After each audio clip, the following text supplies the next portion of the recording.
আসসালামু আলাইকুম। আমি আলামিন বলতেছি। আজকে একটা কথা শেয়ার করতে চাই আমি আপনাদের সাথে। কথাটা হচ্ছে যে আজকে আমি আর কি কেল গেছিলাম। তো কেল থেকে আসার সময় আপনার মসজিদ ইন্ডিয়া থেকে মেট্রো ট্রেনে উঠছি। এলআরটি থেকে আমি আপনার ইউএসজি 21 এখানে আসবো আর কি। তো আমিও ট্রেনে উঠছিলাম, আমার সাথে আরও অনেক অনেক লোকে ট্রেনে উঠছিল, সাথেও বাঙালিও আছে, অনেক অনেক আমাদের প্রবাসী বাংলাদেশিও আছে। তো একজন একজন মুরব্বী, তখন আমি 2-3 স্টেশন চলে গেছিলাম, 2 স্টেশন চলে এসে আর কি।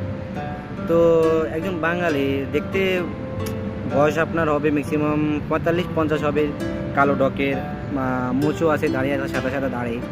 আমি প্রথমে ভাবছিলাম ও ইন্ডিয়া, ইন্ডিয়া। পরে আমি বসে আছিলাম সিটে, পাশে মেঝে বসে আছিলাম। তো লোকটা আমার সাথে বসছিল, ভালো কথা। আমি তো মনে হচ্ছিলাম লোকটা ইন্ডিয়া, কি কি কি বলবো। তো হঠাৎ ওই লোকটা আছে না, কানের মধ্যে মোবাইল দিয়ে এইভাবে আপনার নিউজ শুনতেছিল আর কি। তো নিউজ শুনতেছে, বাংলা নিউজ শুনতেছিল আর কি। কিন্তু আমি ওরে দেখা হুবহুব মনে হয়েছে ও ইন্ডিয়া। তো বাংলা নিউজ শুনতেছে, আবার নিউজ কি শুনতেছে, সেনা প্রধানের কি হয়েছে, বাংলাদেশের কি আন্দোলন হইতে আছে। আচ্ছা, আপনি থাকেন মালয়েশিয়া, আপনি বাংলাদেশের খবর লই লাভ হবে? এরপরে ট্রেনের ভিতরে কত হাজার হাজার মানুষ থাকে, আমাদের সামনে চেয়ারে অনেক লোক, অনেক মহিলা, 2-3টা মহিলা বসা ছিল, আর একটা পাশে ছিল একজন পুরুষ আর কি।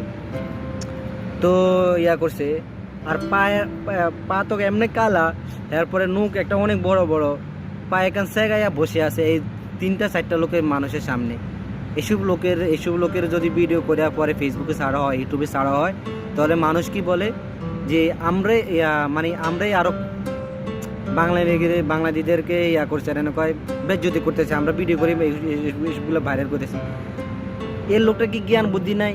40-45-40 বছর হয়েছে, লোকটা কি জ্ঞান বুদ্ধি নাই যে একটা ট্রেনের ভিতরে মোবাইলে যদি আমরা আপনি যদি কানে হেডফোন দিয়ে শুনেন অথবা কানে ব্লুটুথ দিয়ে শুনেন, তাহলে তো কোনো ক্ষতি নাই। কিন্তু লোকটা এভাবে কেন মোবাইল দিয়ে শুনতেছে? আশেপাশে কি মানুষ শুনতেছে না? বিরক্ত বোধ হইতেছে না? আর তুই যদি প্রবাসীতে তুই বাংলাদেশের নিউজ শুনে তোর লাভ কি? বাংলাদেশের আন্দোলন শুনে তোর লাভ আছে? তুই প্রবাসী কাজ করবি, টাকা কামাবি, দেশ বাইট পারাবি, কদিন পরে মরে যাবি, গা তোর ছেলে সন্তান কাঁদবো।